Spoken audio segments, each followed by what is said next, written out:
Salut frères et sœurs, j'espère que vous allez bien et bon dimanche à vous.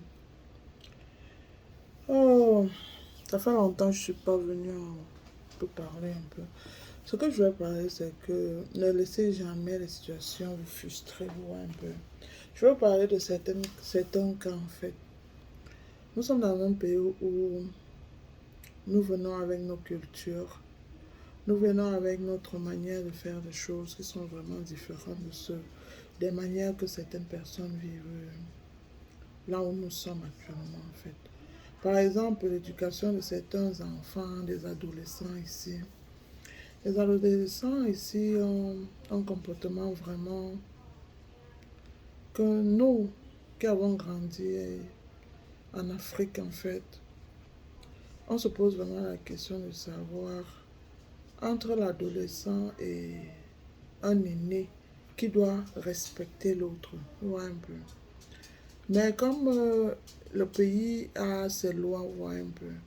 Mais ce que je constate beaucoup plus, c'est très frustrant de voir des jeunes qui se sentent, qui se sentent supérieurs à leurs aînés. Un peu. Par exemple, vous allez voir si vous travaillez dans une compagnie ou bien si vous allez dans un supermarché, vous croisez même à l'église en fait. Vous allez constater que tous les jeunes et les adolescents, et ils attendent que c'est vous qui leur dites bonjour. Vous voyez un peu. C'est-à-dire la salutation, c'est comme si c'était vous, l'aîné, qui devait dire bonjour. Et si vous ne dites pas bonjour, vous ne saluez pas, ils ne vont jamais vous saluer. Ils vous regardent comme s'ils ne vous ont même pas vu en fait.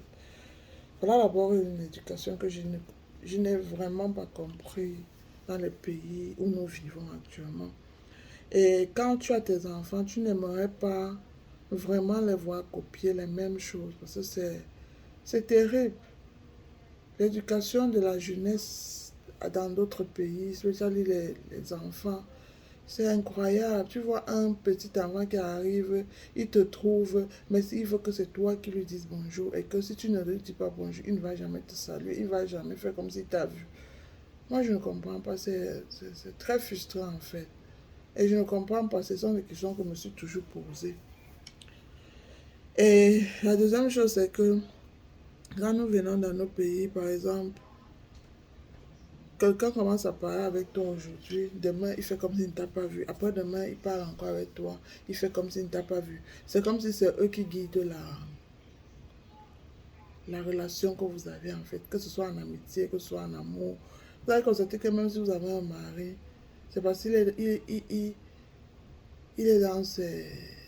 En fait, il attend que ce soit toi qui introduise la conversation ou bien quand il n'est pas prêt, il ne veut pas, il ne veut personne à côté, il veut parler à personne, mais après quand il veut parler, il vient vers toi. Donc, je vais vous dire quelque chose.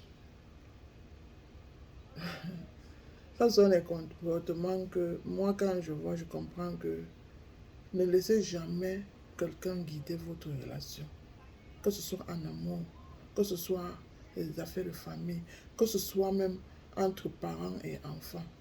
Parce que comment ça peut se faire que une relation où c'est toi qui dois courir derrière quelqu'un, ou bien c'est toi qui dois attendre quand il est en bonne humeur pour te dire bonjour, ou bien que c'est comme si le bonjour t'appartient, eux, ça ne les appartient pas pour te dire bonjour.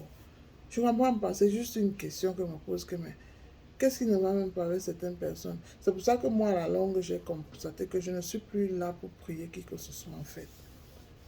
Je suis là actuellement dans ma vie que celui qui me connaît me connaît. Celui qui ne me connaît pas, moi aussi, je l'ignore. Donc, on vit une vie comme ça.